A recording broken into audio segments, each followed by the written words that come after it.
Fade in. Cut to. Exterior. Interior. Restaurant? Bar. Club. Day. Night. Action. Hello, everyone. Thank you for listening to Restaurant Fiction, the show that reviews, the show that reviews fictional restaurants, bars, and clubs in TV and film.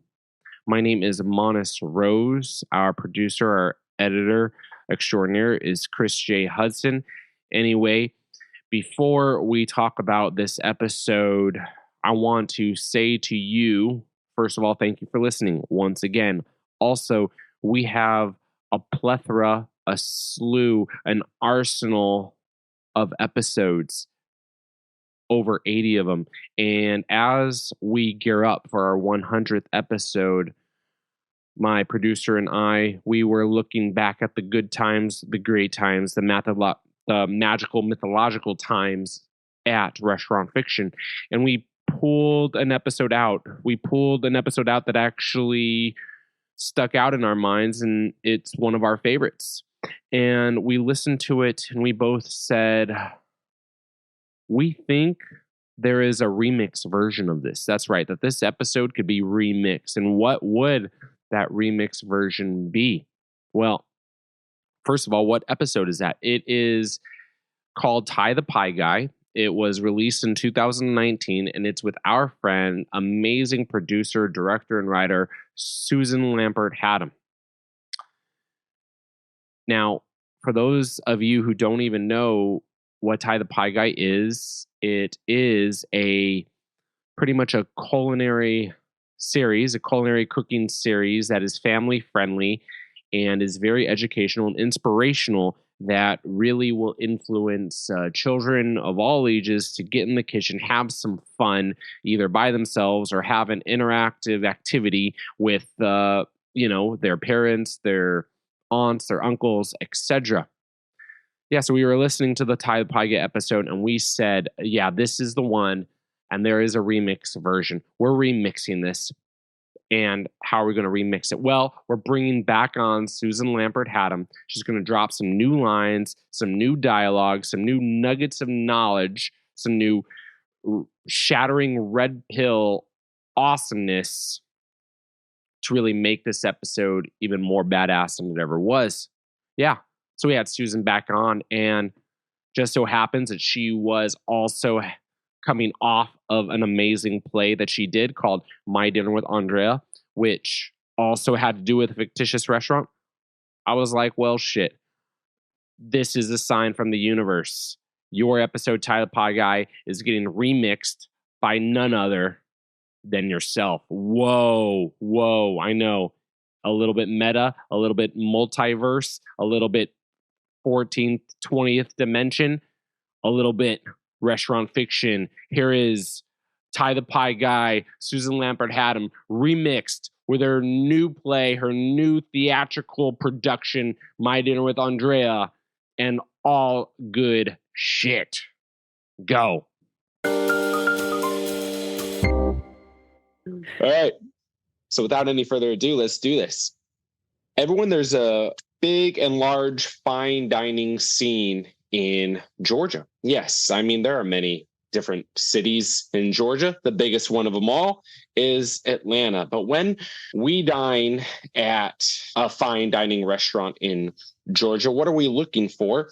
Well, yes, we're looking for that 50-50, that nothing makes sense, nothing ever does type of restaurant, where you can be very, very serious. You can actually have a very intimate conversation, but also be at a state of play. Have this also state of playfulness. You see, we're talking about a restaurant called Maisha. That's right. See, this is not, say, your very, very austere omakase restaurant from Japan, where there is no talking, period. It is just the food. There is no phones, no Instagram, no talking, just the food. No. It's not like that. It's close, but it is not like that. You see, you're allowed to talk, actually. You're allowed to divulge. You're allowed to be vulnerable.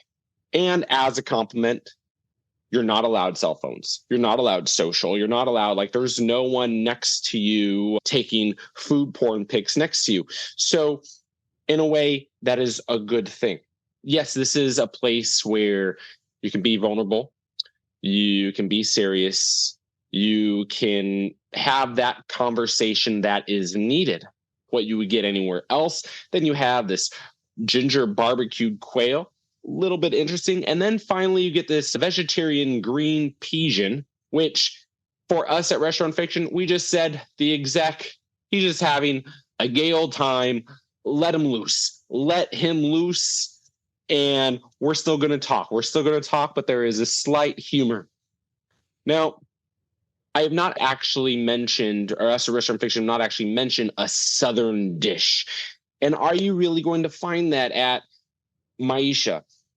In all honesty, which is a compliment to Maisha, no, you're not going to get your usual shrimp and grits, which is pretty much everywhere. No. But you are going to get, there's a little influence, a little Southern influence in the desserts. I'd actually have to say in the, let me get this right, the pepper and bourbon caramel pecan pie.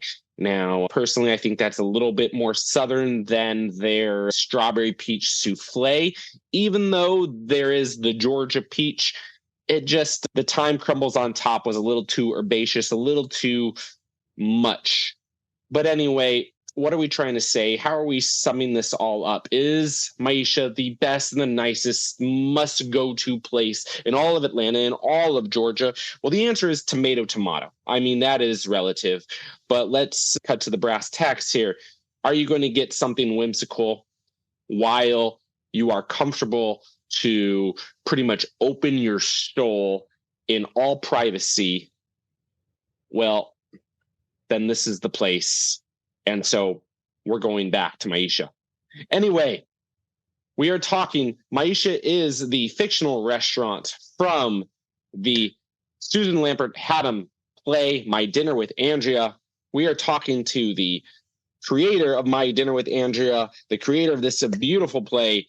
Susan, walk me through Maisha. How did the creation of this restaurant come about? Did it come from real life experiences, just the restaurant aspect, and then walk me through the menu?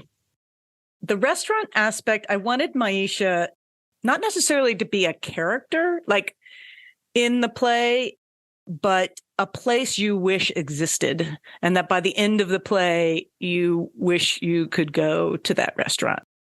Part of the inspiration was both the movie, but it was also a bit of a satire of the movie. I actually wrote this during pandemic, and I missed restaurants and conversations in restaurants so much during pandemic that I realized as I was writing this play that I was writing a desire for a restaurant that I could be in. Having a conversation. How important is the conversation at the dinner table, Susan? I want to open that up to you. I mean, it just is very vital. I think that's one of the things that I wrote the play for, is to have a real conversation over food and over dinner. And I think that's probably our original storytelling, right? Like came from being around the campfire and, finishing the day and serving food and being like, well, let me tell you how I caught this deer or picked these berries. And I think they're not poison. So I think that conversation and story over food has always been. I was thinking about that even historically, like the Last Supper, probably a very important, huge conversation happening over that supper. You think about when you're invited to dine, when we have heads of state, the big thing that they do when heads of state visit other countries is have a dinner for them, and important conversations happen over that dinner. And if you're invited to the castle, it's to dine with the king or queen, right? And so that feels like just an integral part of eating and dinner and is the conversation. Did you actually ever do real R&D on this menu from Maisha? And did you actually cook these things in your home kitchen or hire someone that's like, Google, boom, what does this actually taste like? Well, no. As I said, I wrote it during pandemic, and I am not a big chef or a chef in any way. I can cook spaghetti. I can cook tacos. I can cook breakfast. I can cook a lasagna or a casserole, but that's about it. And I don't really I love eating. I love being around cookers, as my child used to say when he was little. He used to be like, I'm going to be a cooker. I like either being like the second, I don't know what you call the sous chef under the sous chef. But I can be somebody's assistant, like in the kitchen, like, oh, chop this, do that. I like having a job in the kitchen, but I don't necessarily wouldn't seek it out, weirdly, even though I love food and I love talking about food and people talking about food and people making food for me. So what I did is just design a menu that I wanted to eat. What do you think the food says about the characters? I think food is, again, sort of a representation of trust, right? If you're going to sit down and have a meal with somebody, you're trusting them. And if you go way back, you're trusting them not to poison you, right? If you want to go back to Macbeth, the joke being is that line that he says, I drink to the general health of the whole table, is used over and over again. It's one of Shakespeare's most famous quotes.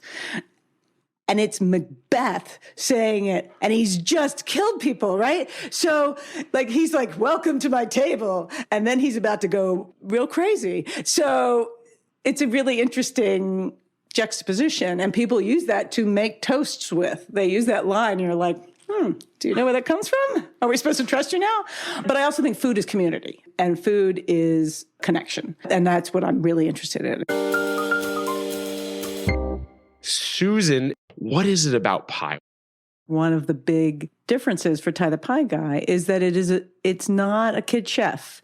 It's not the ultimate in food. It is actually kind of made for people who might be a little bit afraid of going into their kitchen, and for kids and families to kind of go, okay, I don't know how, some of that, you watch those cooking shows and they're hardcore. They're amazing. They're really intense. Some people get really inspired and other people get intimidated because they're like, well, I can never do that. So this is kind of the show for, parents and kids that maybe didn't grow up with 12 cookbooks in their kitchen and kind of want to start small. But it is done with love. It is done with humor and storytelling. A little digression, I wish growing up I had a person like Ty the Pie Guy in my life.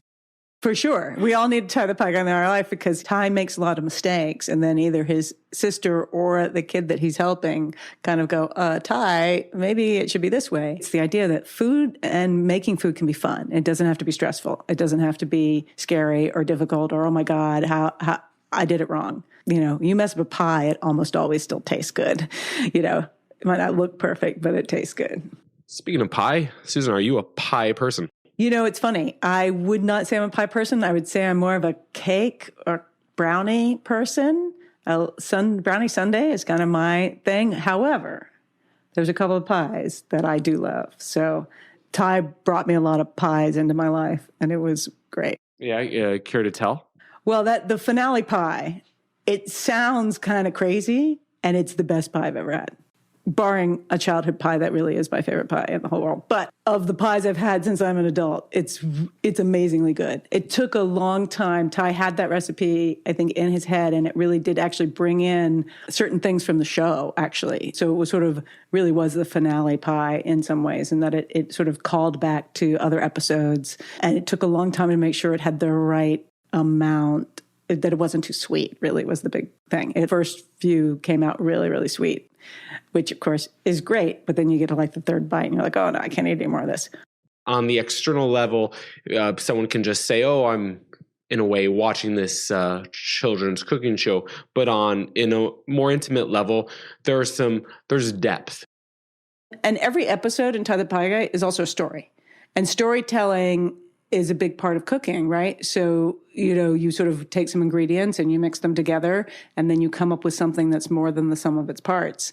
And so much of Ty the Pie Guy, every episode has a story that is a kid has a problem, and Ty uses basically a recipe to help them solve it. And really what they're doing is he's using connection. He's helping them with their problems. A kid is new and he's changed schools all the time. He's new in school again, one more time. And Ty's like, make some Rice Krispie treats and share them. And you'll sort of immediately have friends. If you offer somebody food, for the most part, they're like, what? Thanks. I love that, and suddenly they're your best friend, right?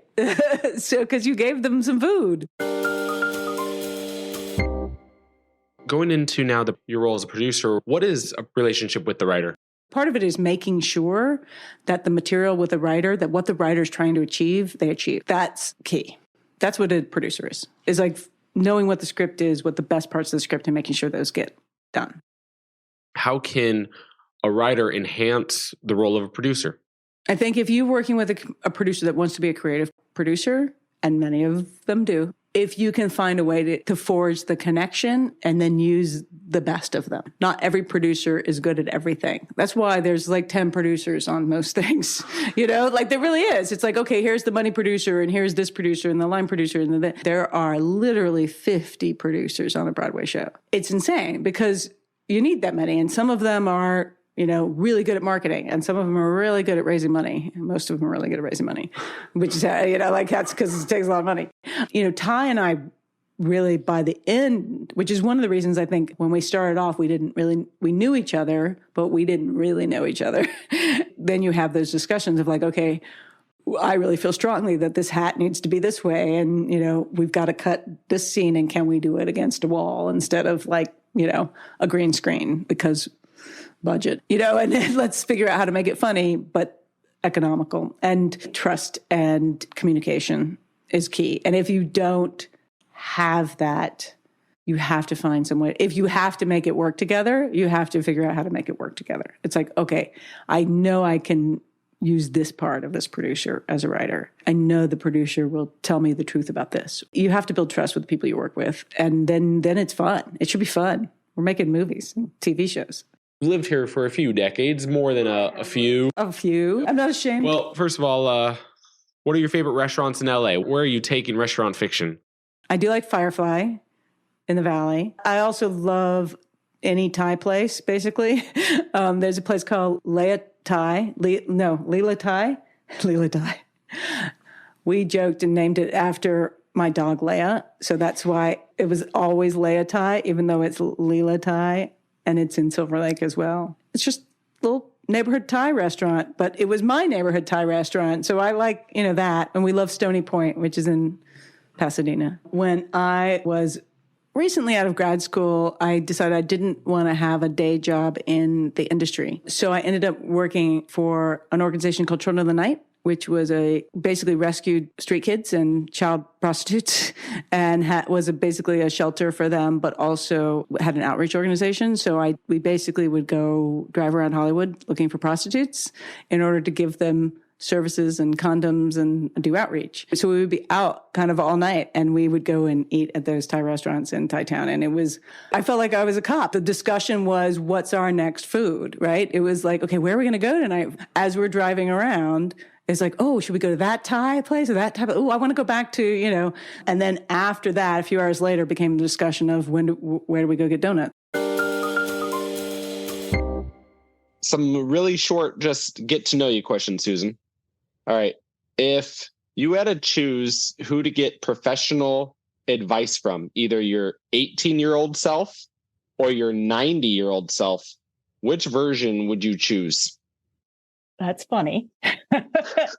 Because my 18-year-old self would be more passionate and dreamy and idealistic, but I assume my 90-year-old self, if I was lucid, would be wiser, smarter, calmer, and offer more useful advice. So I think I would have to go with the 90-year-old version. Yeah, you're completely lucid. You're then still it would doing... be 90. I was technically smarter when I was 18. I was, pretty sharp. I had a great memory. We've all been through COVID. So, this would have been pre-COVID and pre-life.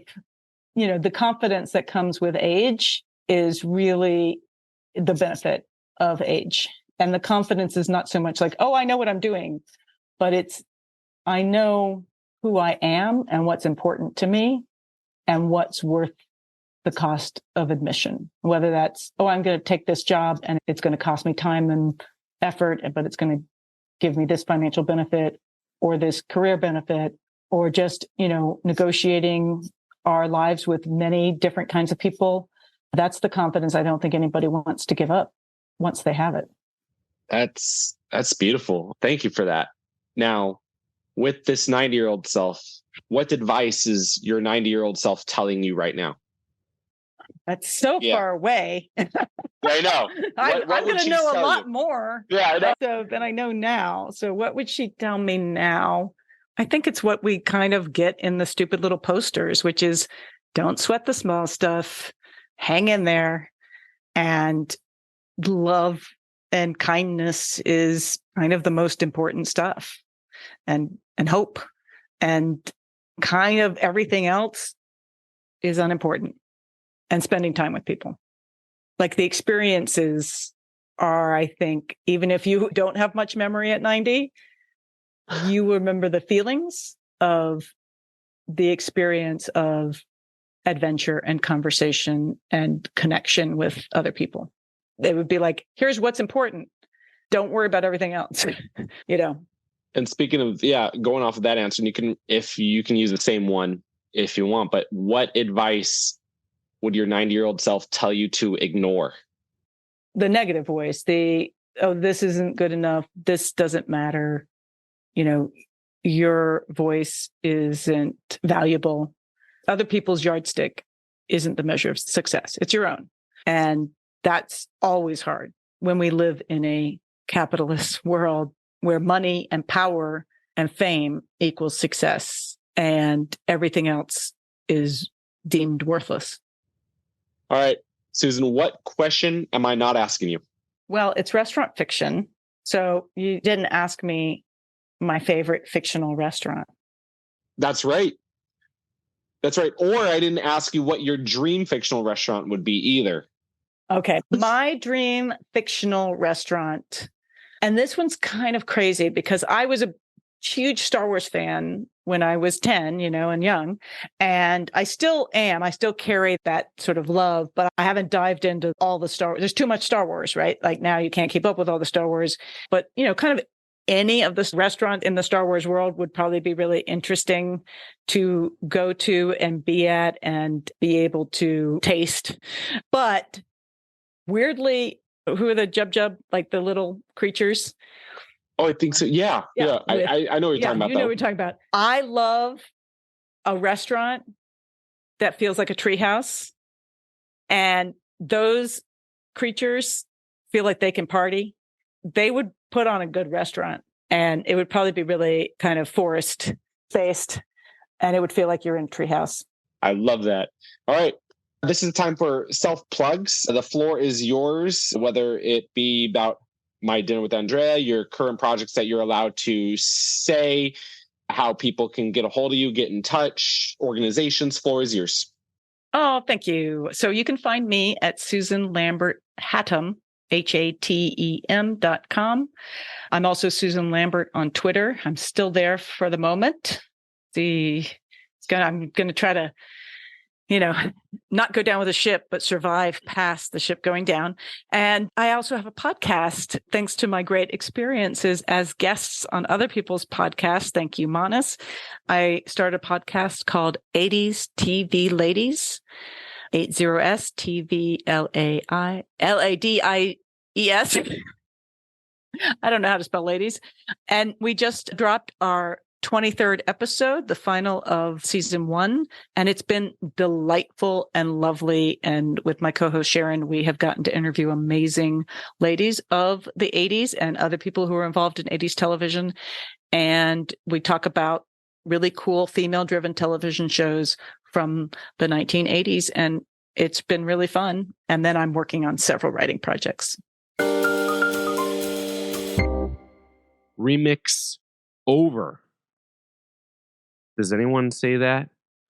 Well, If anyone says that anyone is me. That's right. I said it. It's my show. I can say whatever the fuck I want. Anyway, you know who made this episode special and awesome? It was our extraordinary guest, Susan Lambert Hatem. Thank you, thank you, thank you. You made the original very, very special. You made the remix even better. You enhanced the original. I mean, that's just awesome. That's growth. That is, that's magic. That is just magic right there. We can't thank you enough. For those of you who want to know more of how awesome, amazing Susan is, her website is susanlamberthatem.com, SusanLamberthatem.com. She has all of her plays, all of the that she has either produced or wrote or directed or all the above. Her TV shows, the movies, the the marketing campaigns. I mean, it's unreal. This woman is a creative mastermind, and we can't thank her enough. She's a dear friend, and we can't. We look forward to the next episode. Hopefully, that will be maybe when we're in the hundreds, 153rd, 187th, 205, whatever that episode may be. Susan, you are welcome back anytime, every time. As for us with Restaurant Fiction, well, my name is Monis Rose. Email is monis@restaurantfiction.com. And as always, keep it real, keep it fresh, and keep it on the flip side. Cut to. Exterior. Interior. Restaurant? Bar. Club. Day. Night.